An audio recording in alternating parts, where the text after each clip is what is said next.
Petrol price drop. Dangote IPMAN signs 60 million litres weekly fuel deal. Obasanjo calls for sack of Mahmood Yakubu.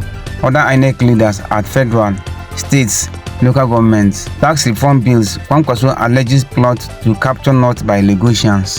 Telecom operators subscribers at odds over proposed tariff hike. Summary of the news.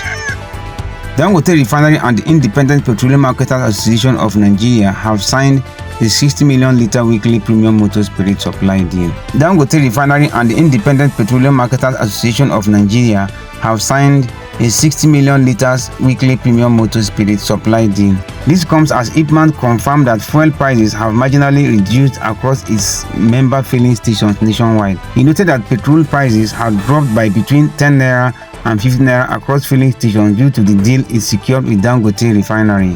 While the discussion is still ongoing, Dangote has offered to give us over 60 million litres depending on our patronage. The 60 million litres is to be given weekly, and we can take and distribute it across the country once we start lifting the product from the refinery. Source: Daily Post. Former President Olusegun Obasanjo has called for the dismissal of the chairman of INEC, Mahmood Yakubu, and officials of the commission at all levels as part of a reform of the electoral process in Nigeria. Mr. Obasanjo described the 2023 general election as a travesty, adding that the reform of the electoral system is a key agenda for the country. As a matter of urgency, we must ensure the INEC chairperson and their staff are thoroughly vetted. The vetting exercise should produce dispassionate, non-partisan actors with impeccable reputations. While Mr. Obasanjo made strong arguments for electoral reform, his record in overseeing elections during his presidency is not impeccable. The 2003 and 2007 elections under his tenure were widely regarded by local and international observers as some of the worst in Nigeria's history. Source: Premium Times. Presidential candidate of the New Nigerian People's Party (NNPP) in the 2023 elections, Kwankwaso, has alleged a plot by some Lagosians to capture and colonize the northern region. He also accused the Lagos forces of being behind the emirate tussle in Kano State. Today, we can see very clearly that there is a lot of effort from the Lagos axis to colonize this part of the country. Lagos has to come to the center of Kano to put their own emir.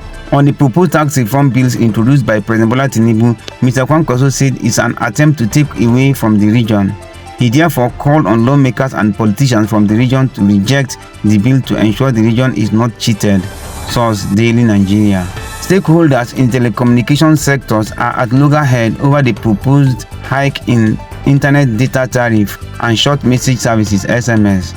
The Association of Telecommunication Companies of Nigeria (ATCON) and the Association of Licensed Telecoms Operators of Nigeria (ALTON) insist that the telecom sector may not survive the Nigerian Communication Commission (NCC), the sector's regulatory body, fails to approve a new tariff regime. However, subscriber associations like the Associations of Telephones, Cable TV and Internet Subscribers of Nigeria (ATSIS) insist that telecom operators do not have any justification to propose a tariff hike owing to the current economic realities. President of the Association of Telecommunication Companies of Nigeria (ATCON), Tony Emo Okpere, argued that the current tariff structure is not longer tenable and a price increase has become imperative to guarantee quality service delivery.